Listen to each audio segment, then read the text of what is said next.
And now to the greater mysteries in the sky. Defense Secretary Lloyd Austin is now briefed on the government's quest to find out if credible UFO sightings by U.S. Navy pilots are proof of visitors from outer space.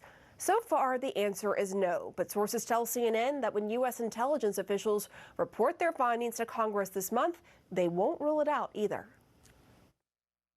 I will say that we take reports of incursions into our airspace by any aircraft, identified or unidentified, very seriously and investigate each one. Safety and security of our personnel, of our operations, are of paramount concern. There's a requirement to put out this report, and certainly our appropriate teams are working on finalizing it. CNN's Randy Kay shows us why the speculation may not be so out of this world. Look at that thing. It's rotating. A U.S. Navy aircraft captured images of that rotating thing back in January 2015 off the coast of Jacksonville, Florida. Well, look on the ASA. My gosh. They're all going against the wind. The wind's 120 knots from the west. Look at that thing, dude. Also in 2015, just a few weeks later, this happened. Watch as a Navy aircrew struggles to lock onto a mysterious, fast-moving object off the Atlantic coast. Oh, got it! Roger. They're troubleshooting.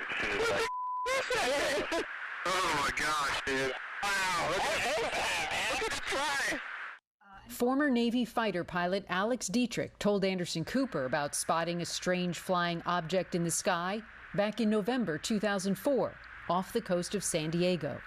Enter stage left, the tic-tac, and that's what we affectionately refer to it as, because that's what it looked like. It was about the size of an aircraft fuselage.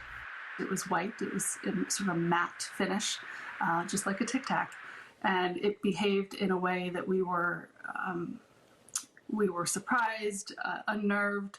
It accelerated. Or it almost didn't accelerate, right? It sort of jumped from spot to spot and tumbled around in a way that was unpredictable. Former Navy Commander David Fravor was on the training mission with Dietrich and remembers how the object quickly maneuvered. Like a ping pong ball bouncing off a wall, the ability to hover over the water and then start a vertical climb from basically zero up towards about 12,000 feet and then accelerate in less than 2 seconds and disappear is something I had never seen in my life. So what was it? The government won't say, or maybe doesn't know. For decades, the Pentagon's research into these close encounters has been kept under wraps, along with the images and a now defunct $22 million program designed to investigate UFOs. So what are we to believe about moments like this? Whoa, it's getting close. Whoa, splashed.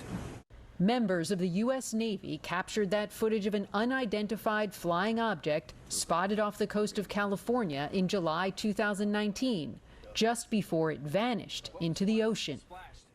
And with so few answers, extraterrestrials have become a favorite subject for conspiracy theorists, with much of the focus on a highly classified U.S. Air Force testing facility in Nevada, known as Area 51. Bob Lazar is the conspiracy theorist and former physicist who says he worked at the secretive government research site, Area 51. He says he was hired to reverse engineer a flying saucer buried there. This came from somewhere else. I mean, as bizarre as that is to believe, but I mean, it's there. I saw it. Others have bought into his claims that the U.S. government buried extraterrestrial technology at Area 51. It looks like sand. It's made to look like the side of the mountain that it's in, whether it's to disguise it from satellite photographs. So until someone says for sure what's really out there, no sound, no blinking lights, just this big illuminated form, we'll be left still to wonder. Randy Kay, CNN, Miami. The mystery continues. And tomorrow in the CNN newsroom, the former head of the Pentagon's Advanced Aerospace Threat Identification Program will join me.